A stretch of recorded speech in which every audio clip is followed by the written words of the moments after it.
This is Mission 11, Experiment 1. Robot Lone Star is about to do the lollipop-shaped GPS motion script. The robot is ready to go, and I'm about to launch the client. This is the Ferris middleware client.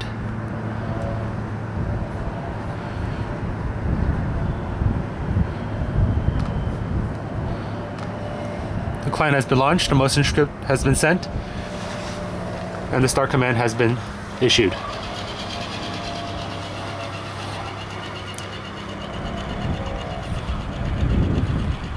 Again, this is Mission 11, Experiment 1 with Robot Lone Star.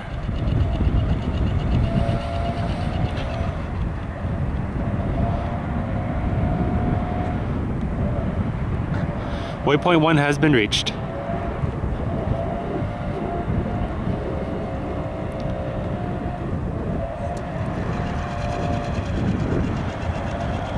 Robot Lone Star is now heading towards waypoint 2.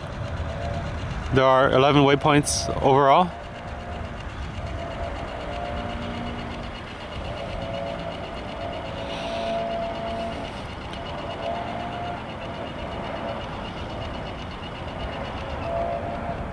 Waypoint 2 has been reached. The next waypoint going towards the next waypoint is where this robot failed last time, and I believe it was determined that the interrupts for calculating the compass width, the PWM compass width, was occurring too often at 10 Hertz. It was too often, and that caused the front server PWM to mess up. You can see now that it's running much more smoothly, going from waypoint 2 to waypoint 3. In addition to the interrupt change with regard to the PWM signal, another change that was made was in the Ferris middleware itself, in terms of the navigation speed when the robot is making a sharp turn. There was a bug found where it only reduced the speed when it was turning in one direction and not the other. Right now, I believe the compass is still being accessed through I2C. The microcontroller is programmed to access the compass through I2C whenever possible, and only if I2C fails does it switch over to PWM. So right now the PWM interrupts are actually disabled.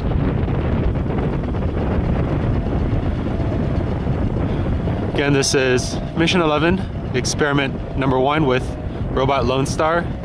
It's traversing the lollipop-shaped motion script, and it is arriving at waypoint number 4.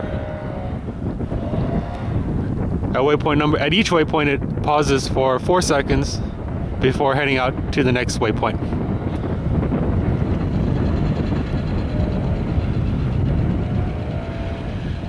You can see that everything is under control. The robot is not swerving side to side, nor is it pausing at all while moving. It's going at a perfectly constant speed. It is programmed to decelerate when it arrives at a waypoint and accelerate slowly as it leaves the waypoint, and that's to prevent the battery that powers the motor from having its fuse triggered, because there's a 6 amp limit on it. The robot has just arrived at waypoint 5. It's doing a 90-degree turn as it goes towards waypoint 6.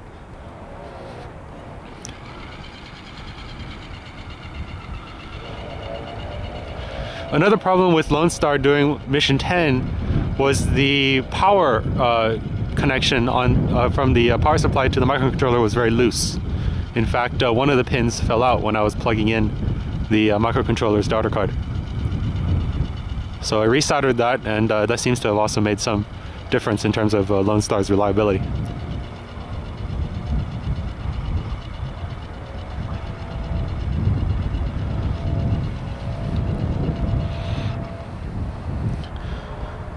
Robot Lone Star has now reached waypoint number 6.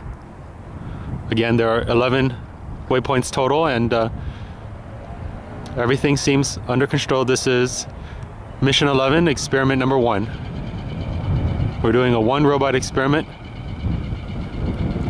just to get a feel for how some of the software changes have affected the robot.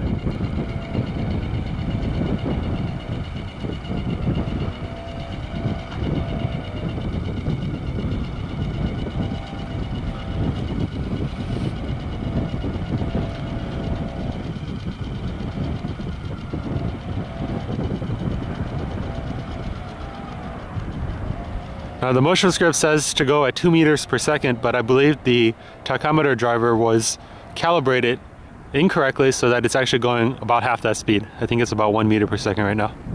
We can verify that by the GPS trace offline. So I'm happy to see right now that the robot is not swerving at all. It is pretty much traveling a linear path from one waypoint to another as it should.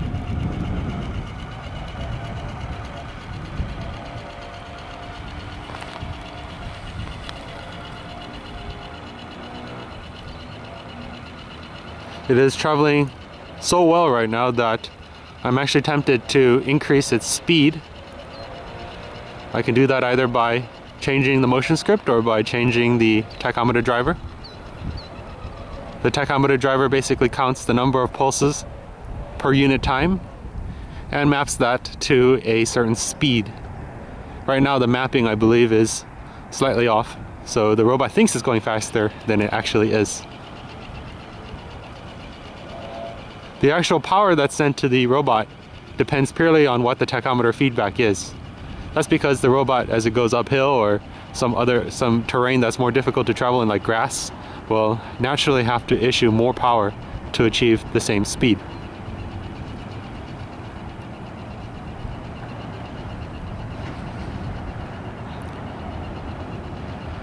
The robot is now heading towards waypoint number 9. After it leaves 9, there's still 2 more waypoints to go. The robot has reached waypoint 9 and is now pausing for 4 seconds.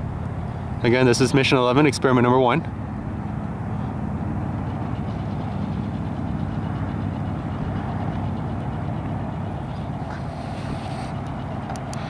We'll try to walk a little bit faster to catch up with the robot.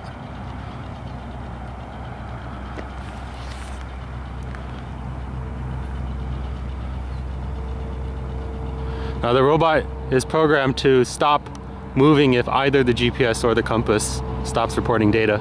Oh, another change was the buffer size for the compass has been decreased from a 1 second plus or minus 1 second, or a 1 to 2 second buffer to a half to 1 second buffer.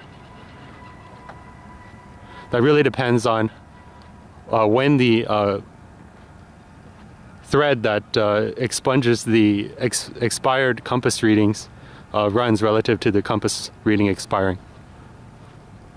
But by decreasing the size of that buffer, the compass reading that is being used by the navigation algorithm is at most 1 second old, rather than 2 seconds old now in the previous missions.